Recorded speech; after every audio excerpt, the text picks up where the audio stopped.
Tehran میں Mossad کی drone factory پکڑی گئی، مزید 2 ایجنٹ گرفتار، 200 کلو بارود، 23 ڈرونز کا سامان برآمد۔ پولیس ترجمان کا کہنا ہے 2 ایجنٹوں کو تہران کے شہر رے سے گرفتار کیا گیا۔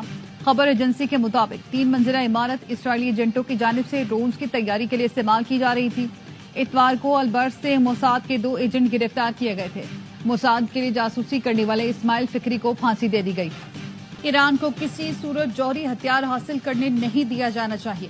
یورپی کمیشن کی صدر کی اسرائیلی وزیر اعظم سے فون پر گفتگو، کہا سفارتی راستہ سب سے بہتر حل ہے، لیکن ایران کی جانب سے اقوام متحدہ کے جوہری نگراں ادارے کے ساتھ تعاون نہ کرنے پر اسرائیل کو اپنے دفاع کا حق حاصل ہے۔ کینیڈا میں G7 سمٹ، عالمی رہنماؤں کی آمد کا سلسلہ جاری۔ کانفرنس میں بین الاقوامی سیکیورٹی اور عالمی استحکام پر بات چیت ہوگی۔ اسرائیل ایران تنازع ایجنڈے میں سر فہرست ہونے کا امکان۔ دنیا کو اسرائیل کی ایٹمی طاقت سے ہوشیار رہنا ہوگا۔ عالمی برادری کو اسرائیل کے بے لگام ایٹمی صلاحیت پر تشویش ہونی چاہیے۔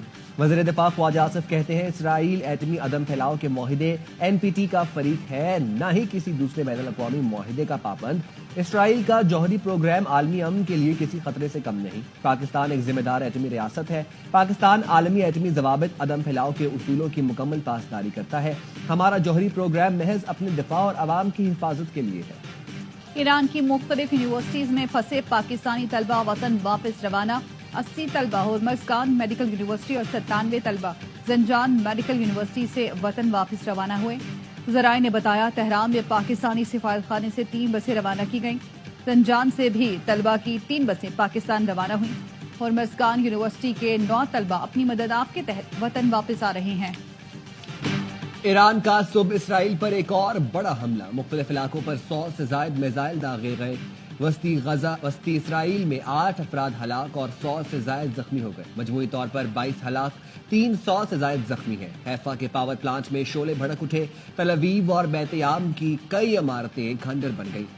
بن گورین ایئرپورٹ بھی ایرانی میزائلوں سے نشانہ بنا۔ آئل ریفائنری اور اہم سائنسی تحقیقی مرکز ویزمان انسٹی ٹیوٹ کو بھی نقصان پہنچا۔ تل ابیب میں امریکی سفارت خانے کو بھی نقصان پہنچا۔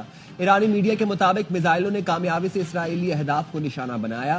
پاسداران انقلاب کا کہنا ہے تازہ حملے میں نئے طریقے استعمال کیے گئے۔ نئی تکنیک سے اسرائیلی دفاعی نظام خود کو ٹارگٹ کرتا رہا۔ پاسداران انقلاب کا کہنا ہے اسرائیل پر مزید تباہ کن حملے کریں گے جو اسرائیل کی مکمل تباہی تک جاری رہیں گے۔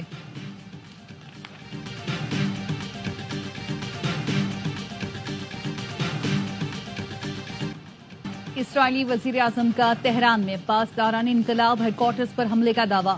پاسداران انقلاب کے انٹیلیجنس چیف جنرل محمد کاظمی اور نائب حسن محقق شہید۔ اسرائیل کا تہران میں ایک رہائشی عمارت پر حملہ، 5 افراد شہید، متعدد زخمی۔ پاسداران انقلاب اور ایرانی فوج کے 20 سے زائد اہم کمانڈرز اور 14 ایٹمی سائنسدانوں کو شہید کرنے کا بھی دعویٰ۔ تہران میں وسیع پیمانے پر حملے میں جوہری ہتھیاروں کی تنصیب اور ایندھن ذخائر کو نشانہ بنایا گیا۔ ایرانی وزارت صحت کے مطابق اسرائیلی حملوں میں شہید افراد کی تعداد 224 ہو گئی۔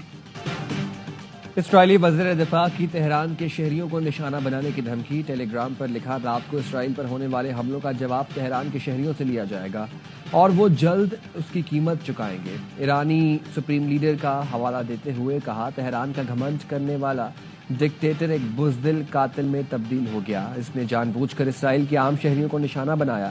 اسرائیلی قومی سلامتی کے مشیر کا کہنا ہے ہم نے اپنے جو اہداف طے کیے ہیں اس کے لیے ہمیں امریکہ کی ضرورت نہیں۔ امریکہ کے ساتھ جوہری مذاکرات اب بھی ممکن ہیں۔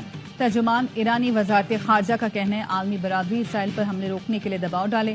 صہیونی ریاست اب بھی ایران میں قتل عام جاری رکھے ہوئے ہے۔ یہ جنگ ایران نہیں انسانیت کے خلاف ہے۔